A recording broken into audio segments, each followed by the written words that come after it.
Assalamualaikum warahmatullahi wabarakatuh. Alhamdulillah wassalatu wassalamu ala rasulillah wa ala alihi wa ashabihi ajma'in, amma ba'd. Alhamdulillah hari ini kita dapat bertemu dan berjumpa pada kegiatan pesantren Ramadan 2021 secara daring SMA Negeri 11 Banjarmasin, di mana Bapak kali ini akan menyampaikan materi pertama, yaitu tentang Al-Quran, lebih khususnya tentang sejarah Rosam Al-Quran, dikutip dari jurnal dari Nasruddin, jurnal Rehlah volume 2 nomor 1 Mei 2015. Nah, sebelum kita memulai pembelajaran kita pada kali ini, marilah kita berdoa mengucapkan bersama-sama Ummul Quran surah Al-Fatihah. A'udzubillahi minasyaitonirrajim. Bismillahirrahmanirrahim. Alhamdulillahirabbil alamin arrahmanir rahim maliki yaumiddin. Iyyaka na'budu wa iyyaka nasta'in ihdinas siratal mustaqim siratal ladzina an'amta 'alaihim ghairil maghdubi 'alaihim waladdallin. Semoga dengan memulai dengan Ummul Quran kita mendapatkan keberkahan dari Al-Quran. Allahumma arhamna bil Quran, amin ya rabbal alamin. Marilah kita masuk pada pembelajaran ini. Bapak jelaskan sebelumnya, Rosam itu dalam bahasa Arab itu bermaksud adalah tulisan, ya, tulisan yang ada di dalam Al-Quran. Bagaimana sejarahnya tulisan-tulisan Al-Quran, dari Al-Quran yang dari zaman Rasulullah, sahabat, tabi'in, sampai sekarang kita sudah menyimpan sebuah Al-Quran yang terbukukan seperti ini. Bagaimana Al-Quran sudah terbukukan menjadi seperti ini? Ini ada sejarahnya, bagaimana pengumpulannya, pencatatannya, akan kita bahas satu persatu pada materi ini. Ya, yang pertama, tulisan Al-Quran pada masa Nabi. Bagaimana tulisan Al-Quran pada masa Nabi? Seperti yang telah disebutkan, para penulis wahyu Al-Quran dari sahabat-sahabat terkemuka yang diangkat sebagai sekretaris seperti Ali bin Abi Thalib radhiyallahu an, ada Muawiyah radhiyallahu an, Ubay bin Ka'ab radhiyallahu an, dan Zaid bin Sabit radhiyallahu an. Setiap ada ayat turun, Nabi memerintahkan mereka untuk menulisnya. Jadi ada sekretaris Rasulullah untuk mencatat turunnya Al-Quran dan menunjukkan tempat ayat tersebut dalam surah. Rasulullah sering bersabda, "Doa hadza ila hadhil ayat." Karena ayat Al-Quran itu tidak tersusun dari surah Al-Fatihah sampai An-Nas, ya, tidak susun Al-Fatihah sampai An-Nas, karena turunnya itu secara random. Kemudian Rasulullah sendiri yang menyusunkan dari surah Al-Fatihah sampai An-Nas. Nah, bukan hanya pada lempengan tempat menulis harus tersusun dengan surah yang ditujukan pada Nabi, tapi juga disampaikan pada sahabat. Ayat turun itu dalam hafalan sahabat dimasukkan pada surah yang ditunjuk. Jadi ada kecocokan antara hafalan dan bukti fisik dari ayat yang tertulis, sehingga penulisan pada lembar itu membantu penghafalan di dalam hati. Jadi yang intinya penulisan pada zaman Rasulullah itu adalah ada di dalam pikiran, ada di dalam otak.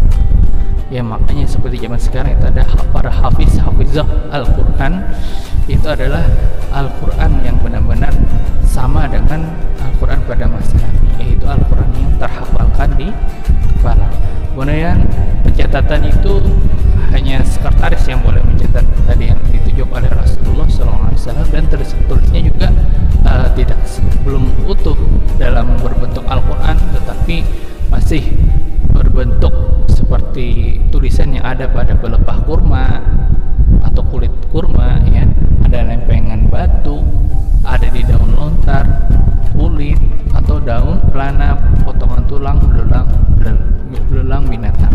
Jadi ditulisnya di tempat-tempat seperti itu secara terpisah, sehingga memang ini ayat Al-Quran belum ada perintah dari Rasulullah untuk mencatat secara utuh. Kenapa? Karena Rasulullah tidak ingin Al-Quran itu ada penambahan. Karena kalau Al-Quran itu sudah ditulis, kalau bertambah itu artinya ada revisi, ya. Makanya Rasulullah tidak memerintahkan mencatat Al-Quran sampai beliau wafat, karena tidak ingin adanya penambahan dalam Al-Quran. Setelah Rasulullah wafat nanti para sahabat berinisiatif untuk menuliskan ayat Al-Quran. Nah, kemudian ini contohnya ya. Nah, ini contoh daripada ayat Al-Quran yang dituliskan di ayat Al-Quran. Bismillahirrahmanirrahim. Alhamdulillahirabbil alamin arrahmanirrahim maliki yaumiddin. Iyyaka na'budu wa iyyaka nasta'in ihdinas siratal mustaqim siratal ladzina an'amta 'alaihim ghairil maghdubi 'alaihim waladdallin. Amin. Ya, itu surah Al-Fatihah yang dicatatkan dalam tulang belulang. Kemudian ada pengumpulan Quran pada masa Abu Bakar. Artinya ini setelah Rasulullah wafat ya. Pada masa kekhalifahan Abu Bakar, Zaid bin Sabit mendapat tugas sangat penting untuk mengumpulkan Al-Quran. Setelah melalui musyawarah yang ketat, Abu Bakar radhiyallahu anhu dan Umar bin Khattab dapat meyakinkan Zaid bin Sabit dan sahabat yang lain bahwa langkah pembukuan ini adalah langkah yang baik. Hal-hal yang mendorong segera dibukukan Al-Quran diantaranya adalah mengingat banyaknya para hafiz Al-Quran yang syahid, artinya meninggal dalam pertempuran Harb Riddah, peperangan Riddah kaum Murtad yang dipimpin Musailamah Al-Kadzdzab. Sebanyak 70 sahabat yang hafal Al-Quran itu menemui syahidnya dan mereka meninggal. Jadi banyaknya para sahabat yang meninggal sehingga pada masa Abu Bakar memerintahkan kepada Zaid bin Sabit, sahabat yang paling cerdas dalam hafalannya, untuk membukukan Al-Quran. Melihat sahabat-sahabat itu sudah banyak meninggal, para hafiz Al-Quran itu sudah banyak meninggal, khawatir akan hilangnya hafalan Al-Quran ini juga hilang, maka ada inisiatif untuk mencatat Al-Quran dalam dibukukan. Nah, kemudian ini contohnya ya, yang dimana pada zaman itu Al-Quran tidak ada titik, belum ada baris, titik aja nggak ada ya, baris masuk juga tidak ada, apalagi baris ya. Titik itu adalah titik yang menemani setiap huruf, bahkan ada titik di bawah. Tak ada titik di atas, itu nggak ada. Jadi tidak ada yang membedakan antara ba sama ta. Nah, kemudian lanjut pengumpulan Al-Quran pada masa Utsman. Nah, jadi pengumpulan Al-Quran itu tidak selesai pada zaman Abu Bakar, belum selesai, dan diselesaikan pada zaman Utsman ya. Nah, Abu Bakar, Umar baru selesai ya, pencetusannya daripada zaman Abu Bakar, selesainya daripada Umar. Kemudian ada cerita lagi ada pada zaman Utsman, yaitu motif Utsman dalam mengumpulkan Al-Quran adalah karena banyaknya perbedaan dalam cara membaca Al-Quran yang disaksikan sendiri dari daerah-daerah, dan mereka saling menyalahkan antara satu dengan yang lain. Utsman radhiyallahu anhu hanyalah berusaha menyatukan umat pada satu macam atau wajah atau qiraat. Itu pun atas dasar kesepakatan antara dia dengan kaum Muhajirin dan Ansor yang hadir di depan, serta setelah ada kekhawatiran timbul kemudaratan karena perbedaan yang terjadi karena penduduk Irak dan Syam dalam cara qiraat, mereka agak kebingungan dengan qiraat-qiraat ini. Dengan usahanya itu, Utsman telah berhasil menghindarkan timbulnya fitnah dan mengikiskan sumber perselisihan serta menjaga isi Quran dari penambahan dan penyimpangan sepanjang zaman. Jadi secara singkatnya,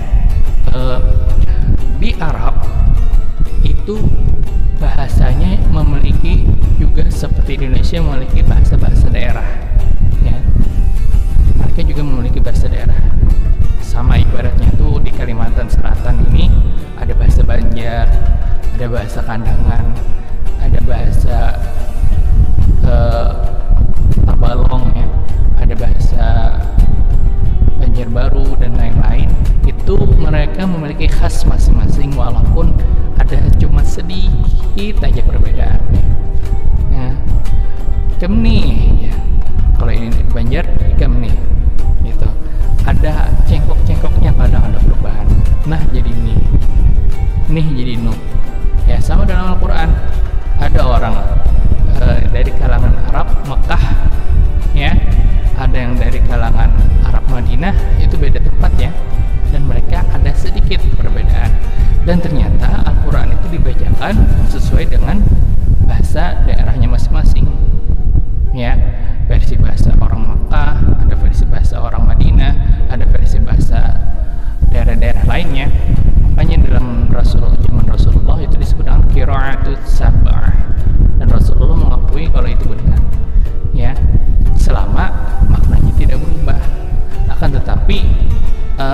pada zaman ini ya tentunya Islam itu menyebar sampai ke luar negeri, ya, sampai jauh ke luar negeri, sehingga orang mengartikan dari perbedaan-perbedaan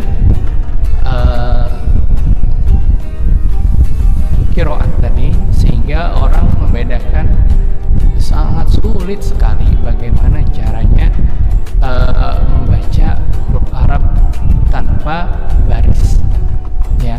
Makanya pada zaman Utsman Al-Quran tidak ada barisnya agar bisa dibaca dari berbagai qiraat tadi. Ada yang lih ada jadi lu, atau lih jadi lah, rasulih jadi rasulah, rasuluh atau rasulih. Nggak dikasih baris agar orang bisa membaca dari berbagai macam qiraat. Itulah pada zaman Utsman. Nah, di zaman Utsman cuma menetapkan cuma satu qiraat yang digunakan, yaitu qiraat Imam Hafs. Nah, sampai zaman sekarang kita menggunakan Al-Quran dari Khalifah Utsman ini, di mana Rasam Utsmani ini kita gunakan sampai sekarang. Kenapa digunakan adalah qiraat Imam Hafs? Karena Imam Hafs lahir di kalangan Quraisy, yaitu sepeninggal tempat tinggal asli Rasulullah. Jadi bahasa Al-Quran itu kan bahasa Rasulullah, dan Rasulullah itu terlahir dari kalangan Quraisy. Maka bahasa Quraisy lah yang digunakan pada bahasa Arab, karena bahasa yang digunakan orang Quraisy sama dengan bahasa yang digunakan oleh Nabi Muhammad SAW. Kemudian ada pemberian harokat. Nah, ini setelah beberapa tahun kemudian, ya, terjadi pada dinasti Bani Umayyah, ya, di mana 40 tahun kemudian orang, karena Islam semakin menyebar lagi sampai ke luar negeri, ternyata tidak adanya baris ini, tidak ada titik ini menjadi masalah. Metode pemberian harakat itu adalah usul dari Abu Al-Aswad, membaca Al-Quran dengan hafalannya, lalu stafnya memegang mushaf, memberikan harakat pada huruf terakhir setiap kata dengan warna yang berbeda dengan warna tinta kata-kata dalam mushaf tersebut. Jadi pada awalnya Al-Quran itu dikasih baris, dan barisnya itu warnanya berbeda dari Al-Quran. Harakat fathah ditandai dengan satu titik di atas huruf, ya, karena belum ada titik, ya. Jadi titik di atas itu fathah, titik di bawah itu kasroh, dan titik di depan itu dhammah, ya. Dan tanwin ditandai dengan dua titik. Nah, kalau ada dua titik itu tanwin pada zaman Abu Al-Aswad.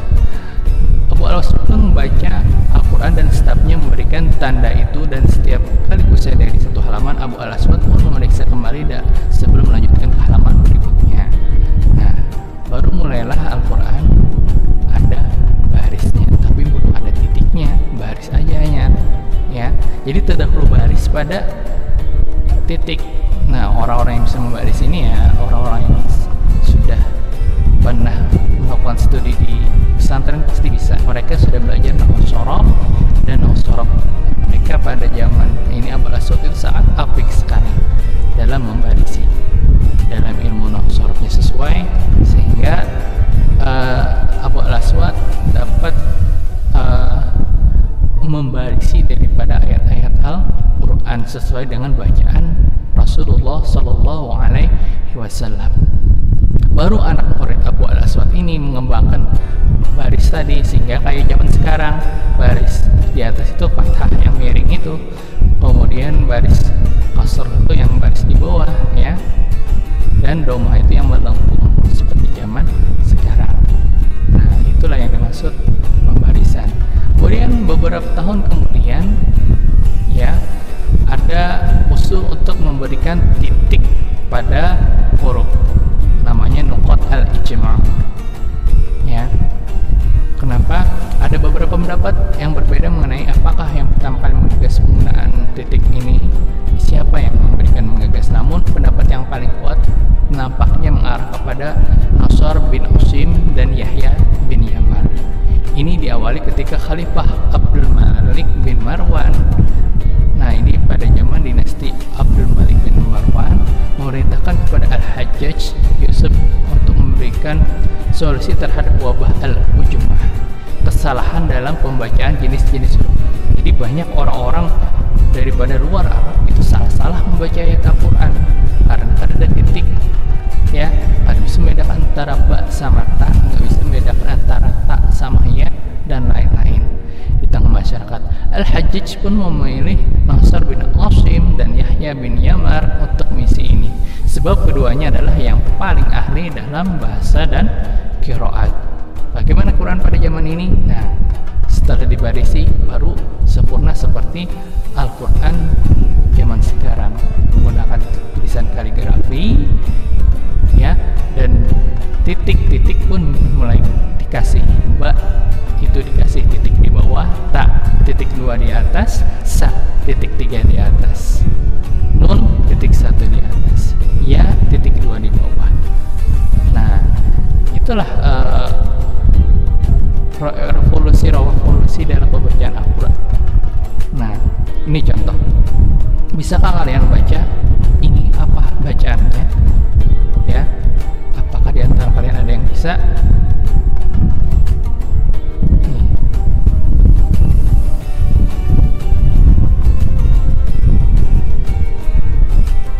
Kalau kalian dapat membaca ayat ini, simpan dulu.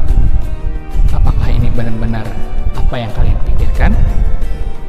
Ya, kalau kalian awal membaca mungkin pasti terbesit dengan surah Al-Fatihah, iyyaka na'budu wa iyyaka nasta'in. Tapi dari ayat ini ternyata tidak mesti bacanya itu.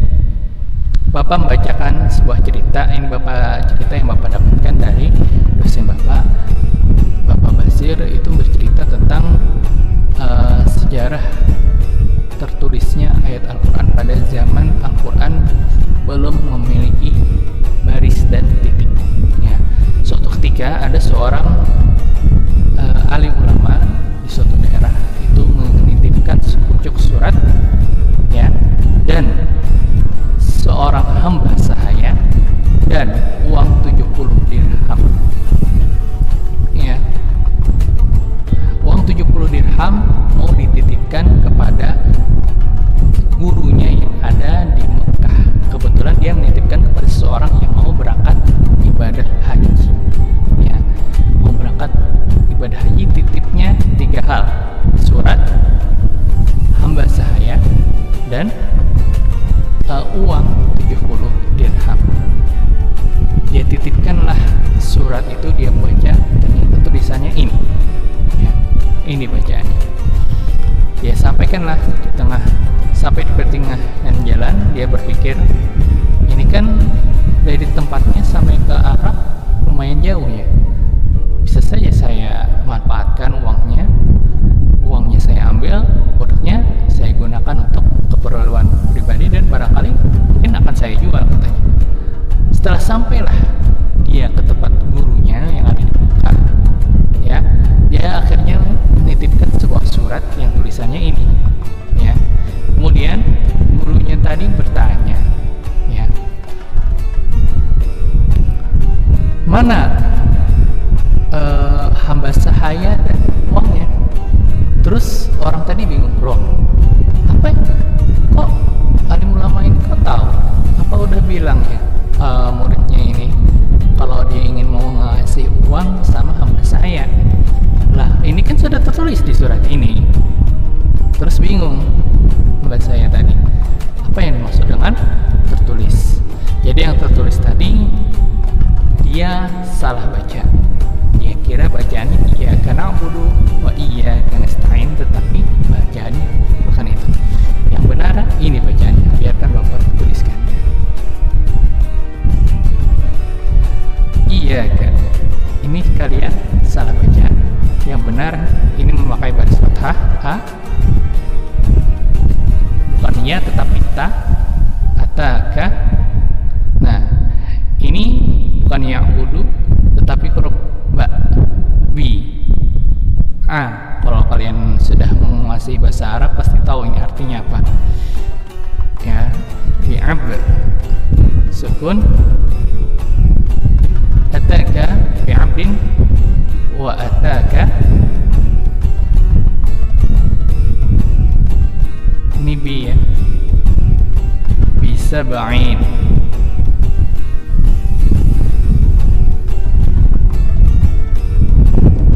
Nah, ini pesan yang dia pahami dari seorang guru itu. Tidak ada yang lebih kenal dengan bacaan muridnya selain daripada gurunya. Jadi orang Arab itu memiliki karakter sendiri dalam membacanya. Bagaimana cara membaca yang benar? Jadi pesannya ini, ataka, aku membawakan kepada engkau hamba sahaya, dan aku membawakan kepada engkau bisab'in. Sab'in artinya 70 dirham. Nah, mana uangnya? Mana hamba sayanya? Lalu akhirnya tidak bisalah orang tadi yang mau nitipkan uang sama hamba tadi gak bisa mengelak. Akhirnya dia mau gak mau memberikan uang sama hamba sayanya yang dia simpan. Ya, rencananya hamba sayanya mau dia jual dan uangnya mau dihabiskan. Ternyata ketahuan dari surat itu, karena yang dia kasih cuma surat aja buat gurunya tadi. Nah, inilah kesalahan yang dikhawatirkan pada zaman itu, yang dimana kalau Al-Quran gak ada titik sama baris, bisa saja membawakan multi tafsir dalam membaca ayat Al-Quran. Inilah perubahan revolusi daripada ayat Al-Quran. Nah, selanjutnya inilah Al-Quran yang pada zaman modern pada sekarang itu sudah berbentuk media cetak, fotokopi, kaligrafi yang difotokopi, di mana zaman dulu orang membuat Al-Quran itu susah ya, benar-benar ditulis seperti kalian ngerjakan tugas guru gitu, cuman ini tulis Al-Quranan. Jadi membuat satu Al-Quran itu membutuhkan waktu berbulan-bulan bahkan bertahun-tahun buat menyelesaikan menulis satu Al-Quran. Tapi di zaman sekarang sudah ada mesin fotokopi sehingga pencetakan Al-Quran lebih cepat. Sekarang seperti di Al-Quran Madinah sudah menggunakan era digital, tidak menggunakan kaligrafi lagi. Dan update terbaru lagi, Al-Quran sudah ada warnanya. Apa warnanya? Warnanya itu bisa digunakan buat membaca ayat Al-Quran, yang dimana Al-Qurannya ini itu memiliki Al-Quran tajwid, sehingga warna-warna tadi bermakna tajwid.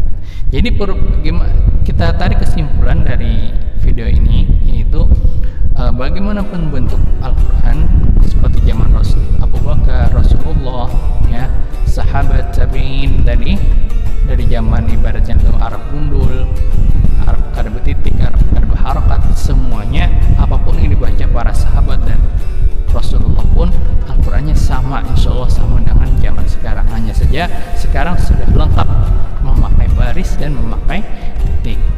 Mungkin itu saja dari Bapak. Salah kata mohon maaf. Wabillahi taufiq wal hidayah. Wassalamualaikum warahmatullahi wabarakatuh.